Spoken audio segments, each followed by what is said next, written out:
వాళ్ళంతా రైతు ఉసురు పోసుకుంటున్న మోలిగాళ్లు, అధిక దిగుబడులంటూ సత్తు విత్తనాల్ని అంటగట్టిన మోసగాళ్లు. అలాంటి వారిపై పీడీ యాక్ట్ ప్రయోగిస్తామన్నది ప్రభుత్వాల మాట. కానీ చర్యలు మాత్రం నిల్. ఇలా కేసు పెడితే అలా బెయిల్ తెచ్చుకుంటున్నారు.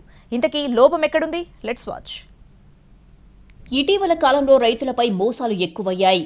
దుక్కి దున్నే మొదలు పంట అమ్ముకునేదాకా అడుగడుగునా అవరోధాలు ఎదురవుతున్నాయి. మంచి దిగుబడి వస్తుందని చెప్పి నకిలీ విత్తనాలు అంటగట్టి సొమ్ము చేసుకుంటున్నారు కొందరు కేటుగాళ్లు. దీంతో అన్నదాత నిలువునా దగా పడుతున్నాడు. అలాంటి వారికి కఠిన శిక్షలు పడాల్సి ఉండగా కొన్ని చోట్ల మాత్రం ఎలాంటి చర్యలు తీసుకోవడం లేదు. ఆదిలాబాద్లోని రామ్నగర్ ఏరియాలో నకిలీ పత్తి విత్తనాలు భారీగా స్వాధీనం చేసుకున్నారు స్పెషల్ బ్రాంచ్ పోలీసులు. వాటి విలువ 19 లక్షలకు పైమాటే. ఈ కేసులో ముగ్గురిని అరెస్టు చేశారు. వీరిపై పీడీ యాక్ట్ కూడా పెట్టారు. సోదాలు జరిగే నాటికే వేలాదిగా విత్తనాల ప్యాకెట్లు మార్కెట్లోకి వెళ్లిపోయాయి.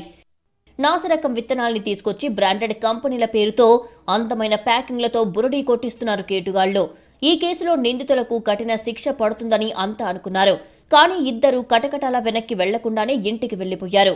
ముందు రోజు పోలీసులకు చిక్కితే మర్నాడు తిరిగి జనంలో తిరగడం అందరినీ ఆశ్చర్యపరిచింది. మూడో నిందితుడికి మాత్రం రిమాండ్ విధించారు.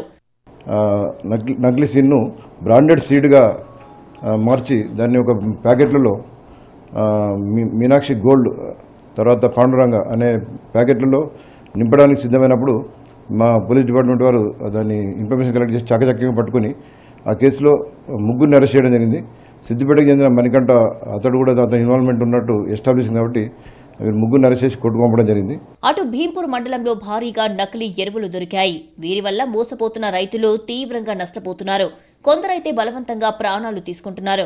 కానీ దానికి కారణమవుతున్న కేటుగాళ్లు మాత్రం దర్జాగా తిరుగుతున్నారు. ఇలాంటి వారిని కఠినంగా శిక్షించకుండా వదిలేయడం ఏంటని ప్రశ్నిస్తున్నారు అన్నదాతలు.